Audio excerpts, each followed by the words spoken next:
جمشید چجوری به فنا رفت؟ توی قسمت قبلی شاهنامه فهمیدیم که جشن سده چیه، دیوا چجوری یورش کردن و چه پادشاهی چجوری تونست جلوشون رو بگیره و آتیش چجوری خلق شد.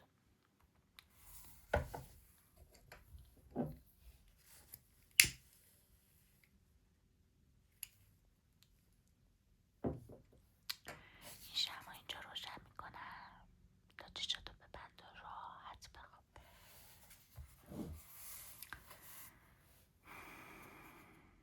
از پس شدن تحمورس به دیگر سرای، پور او جمشید نشست بر جایگاه پدر.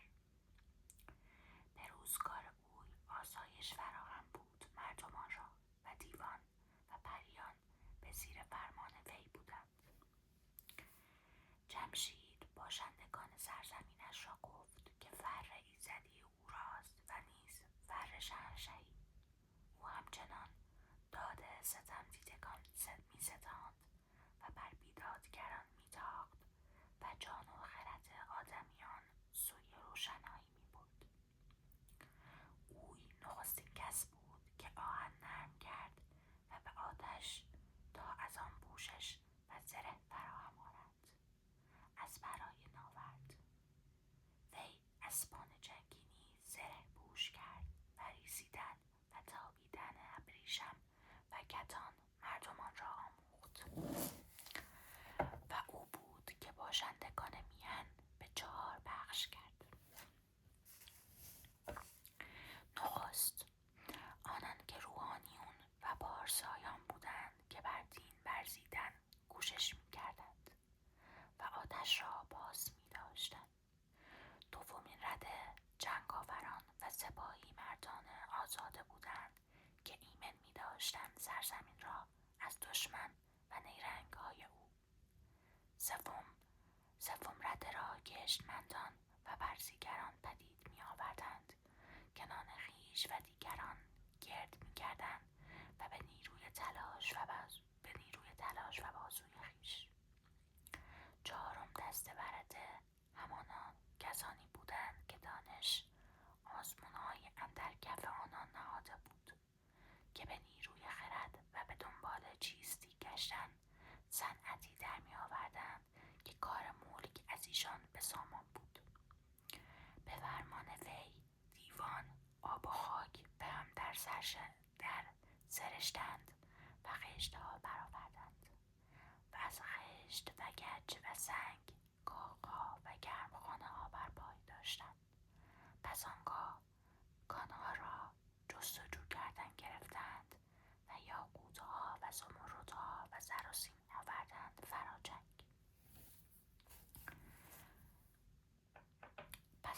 پس آنچه را که بوی خویش می پراگند بشناختند و با پزشکی دردهای آدمیان درمان کردن گرفتند.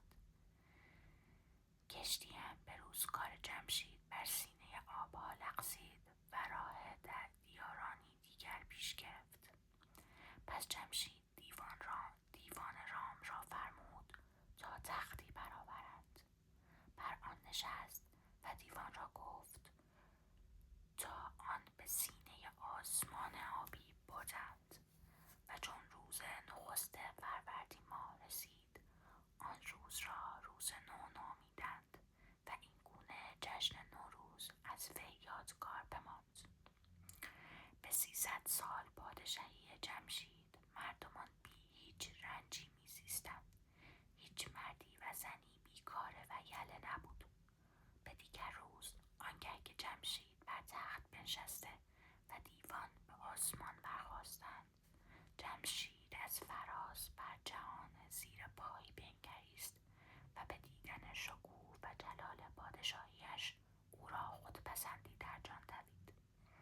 پس چون بر زمین فرود آمد سپهسالار را و بزرگان دین گرد کرد و به دیشان گفت نه من همه هنرها در جهان پدید آورده‌ام، نه من مرگ را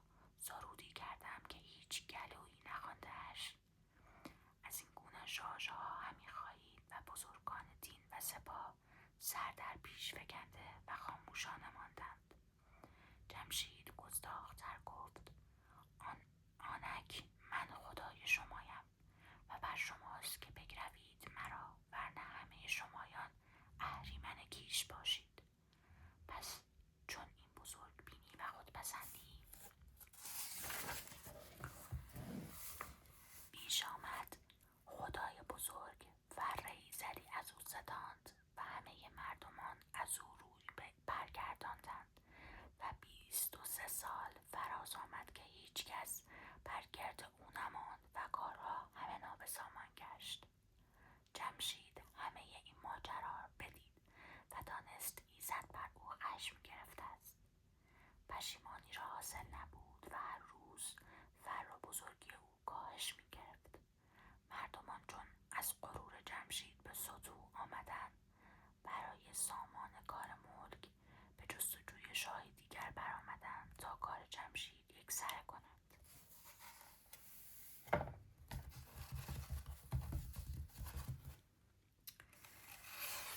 خب، امیدوارم که از این داستان خوشت اومده باشه.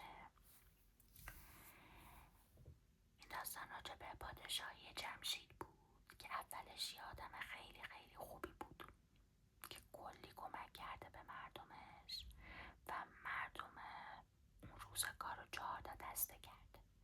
یه دستش مربوط به روحانیان اون دوره بودن که آتیش میپرستیدن و یه جورایی گرامی میداشتن آتیشو. من فکر کنم میشه زرتشتی های اون زمان. دومیشون میشن مردای جنگاوری که میرفتن به نبردهای مختلف. سومیشون میشدن کشاورزا و چهارمیشون همون دانشمندای خودمون بودن. دانشمندای اون دوره خیلی کار کردن که مهمترینش این بود که پزشکی از دانشمندان دوران جمشید تازه شروع میشه و میگه که بیشتر میرن سمت طب سنتی دیگه، چون که آغاز پزشکی هم همون جوری بوده. همه اینا که اتفاق میفته، جمشید میره به دیوا میگه که من میشینم رو تخت و شما منو ببرید تو آسمون. وقتی میره آسمون و همه مردم ها رو زیر پاش میبینه و عظمت پادشاهیش رو میبینه، فکر میکنه خداست. وقتی برمیگرده، اول اینکه جشن نوروز رو به وجود میاره و مردم کلی جشن میگیرن و همون جشن نوروزی میشه که هنوزم سنتش بین ایرانی ها هنوز زنده است. ولی همه مردم رو جمع میکنه سرانه زمان خودشو و میگه که من همه این کارا رو کردم و من خدای شما هم. انقدر به خودش مغرور میشه که کم کم همه مردم ازش بدشون میاد و تصمیم میگیرن که یه پادشاه دیگه رو پیدا کنن که جای جمشید بشونن و اینجوری همه خدماتی که جمشید کرده رو نادیده میگیرن و بقیه‌شو باید تو داستان بعدی ببینیم که چی میشه. امیدوارم که از این داستان خیلی خوشت اومده باشه